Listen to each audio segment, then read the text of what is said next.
ایک دن نبی پاک صلی اللہ علیہ وسلم مسجد میں جو تھے وہ تشریف فرما تھے، تو کوئی ساحل آیا اور اس نے ساحل نے کہا کہ کوئی میری مدد کرے۔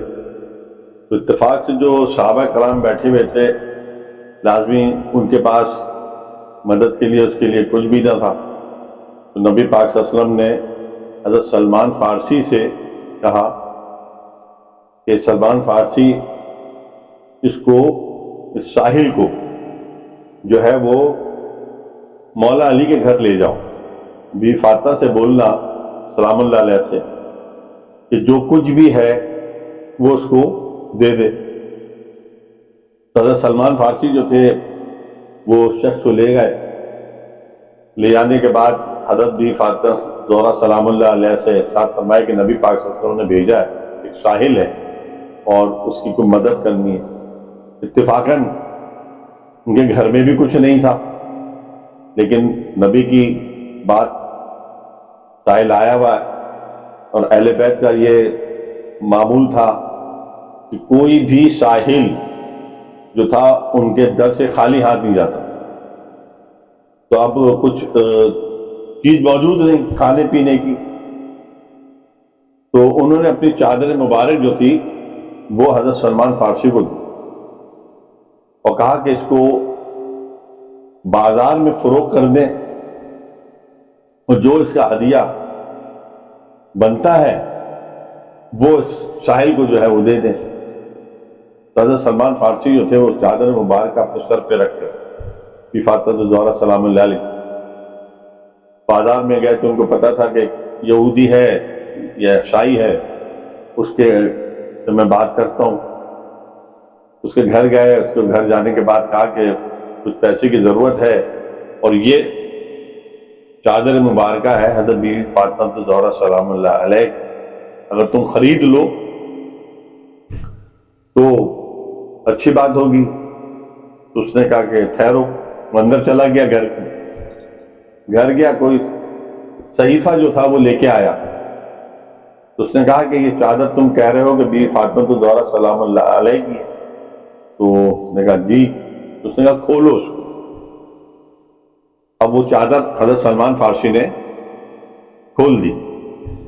جب کھولی تو اس نے اس صحیفے کو پڑھتا تھا وہ، اور اس کے بعد اس چادر کی طرف دیکھتا تھا، پھر وہ صحیفے کو پڑھتا تھا، پھر جو تھا وہ چادر کی طرف دیکھتا تھا۔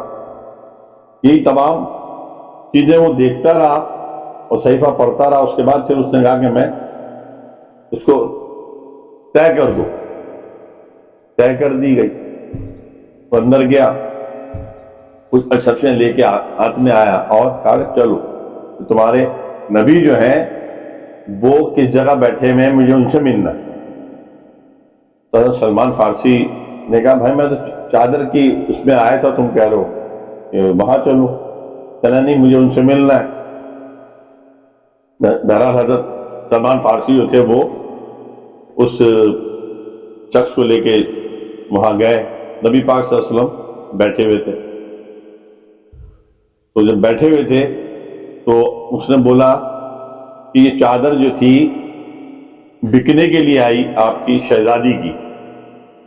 تو آپ نے کہا کہ اس نے کہا کہ میں اس کو خریدوں گا۔ تو آپ نے کہا کہ خرید لو، لیکن اس سے پہلے اس نے کہا کہ پھر مجھے آپ دین اسلام میں داخل کر دیں۔ تو آپ نے کہا کہ ایک کس لیے کہ تم اپنا دین چھوڑ رہا ہو اور دین اسلام میں داخل ہو رہا ہو، تو وجہ ہوگی۔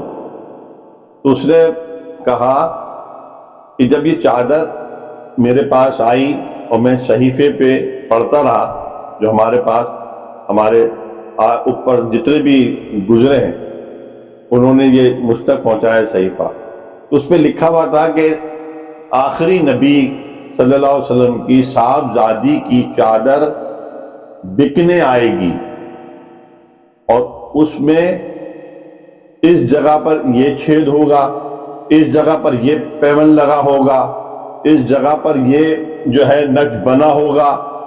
تو میں اپنے صحیفے سے اس چادر کو ملا رہا تھا اس کا کلر، اس کی تمام چیزیں، اس کی بناوٹ وہ ہمارے صحیفے میں لکھی ہوئی تھی۔ تو پھر مجھے یقین ہو گیا کہ یہ چادر جو ہے آپ کی شہزادی کی، آپ کی صاحبزادی کی ہے۔ تو پھر میں اس کو لے کے آیا، اور یہ اشرفیوں کا وہ لے کے آیا کہ جو آپ اس کی حاجت مطلب جو بھی مقرر کریں گے وہ میں دیتا ہوں، مجھے اسلام میں جو ہے وہ داخل کر لیں۔ تو نبی پاک صلی اللہ علیہ وسلم نے جو ہے وہ اسلام میں اس کو داخل کر دیا، اور اس نے وہ نظر کر دیا۔ نبی پاک صلی اللہ علیہ وسلم نے فرمایا کہ اب یہ تمہاری ہو گئی، تم اس کو اپنے ہاتھوں میں رکھ لو۔ تو کہا کہ یا رسول اللہ صلی اللہ علیہ وسلم، جس وقت میں کافر تھا، جس وقت میں ایمان نہیں لایا تھا، اس وقت میں نے اس چادر مبارک کو ہاتھ نہیں لگایا، اب جب کہ میں مسلمان ہو گیا ہوں تو اب میری یہ اوقات نہیں ہے کہ میں اس چادر کو ہاتھ لگا دوں، بلکہ یہ جو نظر ہے یہ آپ اپنے ہاتھ سے اس ساحل کو دے دیں۔ تو اہل بیت کے معاملات کے اندر جو بھی تھا، وہ یہودی ہوں، عیسائی ہوں، ان کے صحیفوں پہ، ان کے تمام معاملات میں، ان کی کتابوں کے اندر یہ چیزیں تحریر اللہ تبارک و تعالیٰ نے پہلے سے کی ہوئی تھیں، یا ان کے جو بڑے بڑے غائب ہوتے تھے وہ بتا کے گئے ہوئے کہ یہ ایسا ہوگا۔ یہ اہل بیت کا معاملہ تھا۔